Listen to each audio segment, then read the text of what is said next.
Ես 23 տարի աշխատեցի Մերգելյան ինստիտուտում։ Որպես ինժեներ, հետո ավագ ինժեներ, հետո առաջատար ինժեներ։ Բայց ձեր երազանքը չէր։ Գիտեք, դժվարանում եմ ասել, նաև դա էր։ Ամբողջ օրը գործուղումների էի, ինչտեղ չկար, ես դրսերից բերում էի, ամեն ինչից սկսած, ամենափոքր, ամեն մանրուքից, մինչև մեծ բաները մենք դրսից բերում էինք, կարողանում էի գնալ, էլի։ Տարվա սկզբին վերջին գործուղման էի, չէինք հասցնում մի հաշվետվությունը ներկայացնել, հաջորդը գնում էինք, չէ, ապահոված էի շատ, չէ, մայրս ավելի շատ ուզում էր, որ ես ինչ-որ մի պաշտոն ունենամ, կոչում ունենամ, այդ բաներով բարձրանամ, ոչ թե փողի, չէ, որտեվ իմ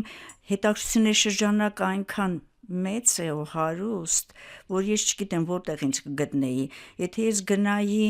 հոգեբանության հաջողության կհասնեի, որտեվ սիրում եմ դա, գնայի փիլիսոփայության նույնպես, եթե գնայի օրինակ այդ դիզայներության էլի, որ չեմ ասում հեռուստատեսության աշխատող, որտեվ դա չգիտեմ, չեմ կարող ասել, բայց նրան ես կարող էի երաշխավորել, դիզայնից որ ասացիք, ես հիմա ձեր արտաքին տեսքն եմ նայում, համադրությունները, զարդերի հագուստի տեսա ձեր վերնահագուստը, որ ձեր ձեռքով էիք ստեղծել, դրա մասին ասեք, որ պահից ձեռագործ աշխատանքը դարձավ ձեզ համար ինչ-որ մի հետաքրքրություն։ Սկզբում կարծես անհրաժեշտություն էր, ուզում էի մորս օգնած լինել,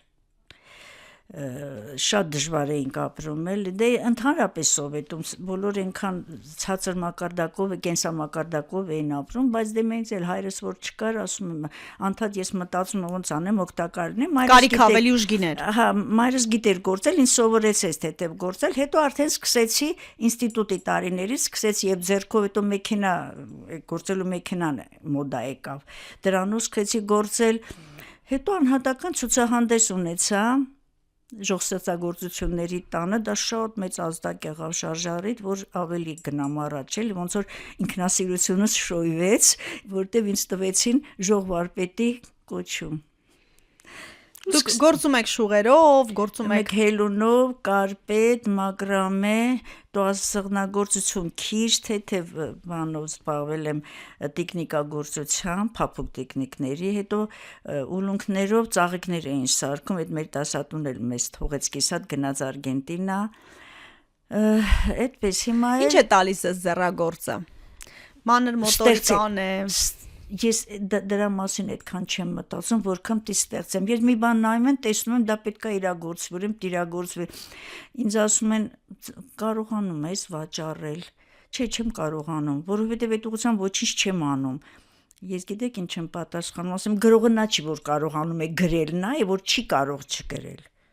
Դուք չեք կարող չստեղծել։ Չեմ կարող չստեղծել, անում եմ, մոտավորապես անում եմ իմ չափսերին, ինձ հարմար, որ եթե որևէ մեկը չգնի էլ, ես դա կրում եմ, էլի։ Բայց կարևոր է, որ կիրառական լրիվ կիրառական, մանավանդ այս այն ժամանակվանից սկսեցի գնացի մակրամե հատուկ սովորեցի, հետո կարպետ սովորեցի, հետո այդ բաները սովորեցի, բացի դրանից ասում եմ հետաքրքրությունների շրջանակը բավական լայն էր, դպրոցում բարի խումբ էի գնում ու Պիոներ պալատ բարի խումբ, հետո Պիոներ պալատ գնում էի Դաշնամուրի երգչախմբի տեխնիկային թատրոնն ներկայացնում էինք Պավլոսի խումբը, Պոլիտեխնիկում գնում էի բարի խումբ ու երգչախումբ, հետո սկսեցի գնալ ձիավարության ու աերոբիկայի, հետո գեղարվեստական մարմնավարժությամբ, հասկանում եք, այդքան բաներով, հետո Իսկ անընդհատ հետաքրքրությունները դա ոնց որ պահանջ լինի, հա, ներքին պահանջ ունենա, կամ էներգիանա, որ պիտի կիրառություն գտնի, ելք գտնի, կամ այդ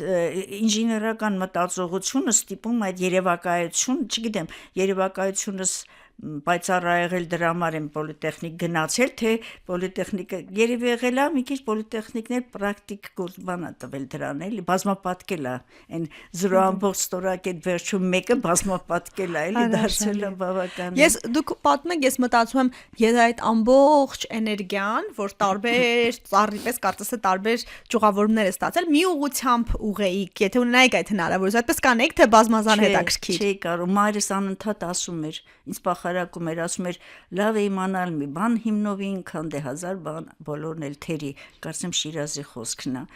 բայց ես չի կարող, բայց հետո թերի չի էլի, ինչ էլ Էությունը լավ է կանում, հենց այդ է։ Ես 23 տարի մորս հիվանդ եմ պահել, չար բախում, բայց զուգահեռ գիտեք 5 տարի հեռուստատեսությունում եմ աշխատել, այդ ժամանակ ՀԿ-ում էինք աշխատում, հույս աշխատանք ՀԿ էր կոչվում, թերթ ունեինք, ընտանեկան թերթ ունեինք, գամմա, հասկանում եք, բոլորին ես սենց մաս չէի մասնատվում, բայց ամենքին տրվում էի ու հերիքում էր ներսս այդ բոլորին միան ժամանակներ էլի պետք է ճիշտ կառավարել, որպեսզի ամենքին ժամանակ բավարարի։ Հիմա էլ չունեք ժամանակ։ Չէ։ Իսկ վերջերս այդ բոհեմական ոճով եմ տարվել, գիտեք դա ինչ է։ Ասեք։ Ուրեմն մի քիչ կարող եմ նախապատմություն ասեմ, ոչինչ, Ասեք։ Չեխոսլովակիայում մի այդպիսի տարածք կա, կոչվում է Բոհեմիա։ Եթե հիշեք սովետի ժամանակ նրանց արտադրած հաղթապակին էր։ Հիմա էլ կա Պրահան, Բոհեմիա։ Այդտեղ ապրում էին գնչուները, կենտրոնացած։ Միշտ եւ մինչեւ հիմա էլ ես կարծում եմ նրանք ձեռնոց են նետած քաղաքակրթությանը, որտեղ քնեն, ինչ ուտեն, ինչ հագնեն, հա, որտեղ պատահի քնեն, որտեղ ինչ պատահի հագնեն։ Այդպես ապրում են եւ որոշ երաժիշտներ, այդ շրջիկ մարդիկ, որոնք նույնպես չունեին այտենց որոշակի տեղ կեցավայր կամ հագուստ կամ աղքատեին ապահովված չէին, սկսեցին հարել նրանց։ Սկսեցին նրանց հետ ապրել նրանց կյանքով։ Հետո դա փոխադրվեց ավելի շատ Եվրոպա, հիմնականում Ֆրանսիա։ Արդեն այդտեղ գիտենք, որ Շարլը երգում էր Լա Բոհեմը, այդ բոհեմական կյանքով ապրող մարդկանց մասին էր, շրջիկ երաժիշտներ, շրջիկ կրկես, նկարիչներ, արվեստագետներ, որ դրա միջոցով ոնց որ փողոցում փող էին վաստակում, էլի, իրանց եւ ապրուստի միջոց էր։ Ապրուստի միջոց էր, նաեւ չէին անհանգստանում, թե ով ինչ կասի, ինչ պատահեր հակներ։ Դե մենք էլ հիշում ենք, եթե ինչ որ միտեղ պատրված է լինում, ինչ որ մի կտորից բերում կպցնում ենք, ասում են կարկատան։ Կարող է իր կտորից թարմը լիներ, կարող է մեկ այլ հագուստից լիներ, կպցնում են կարկատան, այդ խեղճ մարդու հայտանիշ էր, անապահով ընտանիքի երեխայի հայտանիշ էր։ Բայց որոշ մարդիկ շատ առաջ նայեցին եւ դրա մեջ տեսան նոր ոճ։ Ու հիմա դուք հարում եք այդ բոհեմական ոճին։ Այո։ Կենսակերպի տեսակետից թե հագուստի հանդերձ։ Կենսակերպ չի, հագուստի, դրանք այդ բոհեմական ոճը արդեն հագուստին մոռացել են արդեն գնչուներին։ Ուղղակի նրանց մի քիչ այն հագուստը, որ մի քանի տակ կեսաշրջարձ իրար տակից հանում են, դե նրանց դա գործնական նշանակություն ուներ, որովհետև վաստակած փողը, այդ գուշակություններին հետևանքով վաստակած փողը պետքա տեղավորեին, չէ՞, մի շրջարձ փեշը բարձրացնում են, տեղավորում, մյուսը ծածկում։ Հիմա էլ այդ դուք այդ ոճի մեջ եք հանդես գալիս, բայց ոչ այդ բազմաշերտ։ Ես ավելի շատ գիտեք ինչ եմ անում, դրանք հագուստներ են, որ կարում են, բազմաշերտ իրար վրա, բայց ես ավելի շատ պատրաստի վրա պատրաստին ձևավորում եմ այդ ոճով։ Ձևավորում, ձևափոխում։ Որովհետև այդ կարելու համար բավական մեծ միջոցներ են պետք, բավական կտորներ են պետք։ Տիկին Իզաբելա, գանք միջոցներին։ Ինձ թվում է ձեր մայրը, երբ որ ձեզ ստիպում էր, ուղղորդում էր, որ մի ուղությամբ գնաք, նաև ուզում էր, որ այդ մի ուղությամբ դուք փող վաստակեք։ Եվ ձեր եւ փողի հարաբերությունները ոնց են։ Չէ, ես որ ընդունվեցի պոլիտեխնիկ, արդեն ես ապահոված էի ինձ կում։ Պոլիտեխնիկ չէ, Մերգելյան։ Այսինքն ֆինանսական խնդիրներ արդեն կարելի էր ասել ոչ,